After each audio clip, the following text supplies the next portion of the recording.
এসকেই পাঠশালা চ্যানেলে সকল শিক্ষার্থীদের স্বাগত জানাই। বর্ধমান বিশ্ববিদ্যালয়ের অন্তর্ভুক্ত বিভিন্ন কলেজে 3 বছরের ডিগ্রি ও 4 বছরের অনার্স আন্ডার গ্র্যাজুয়েট কোর্সের ফার্স্ট সেমিস্টারের এক্সটার্নাল পরীক্ষা রুটিন প্রকাশিত হয়েছে। তোমাদের পরীক্ষা শুরু হবে জুলাই মাসের 3 তারিখ থেকে এবং তা চলবে উক্ত মাসের 9 তারিখ পর্যন্ত। 3 তারিখে মেজরের ও 4 তারিখে মাইনরের রুটিনে যে বিষয়গুলি উল্লিখিত হয়েছে সেই বিষয়গুলির পরীক্ষা হবে।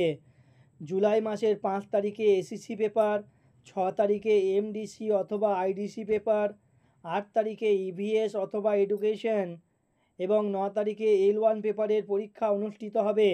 তোমাদের এসিসি, এমডিসি, ইভিএস ও L1 পেপারের পরীক্ষা হোম সেন্টারে অর্থাৎ নিজস্ব কলেজে অনুষ্ঠিত হবে এবং মেজর ও মাইনরের উল্লিখিত বিভিন্ন বিষয়গুলির পরীক্ষা তোমাদের যে কলেজে সেন্টার দেবে সেই কলেজে পরীক্ষা দিতে যেতে হবে।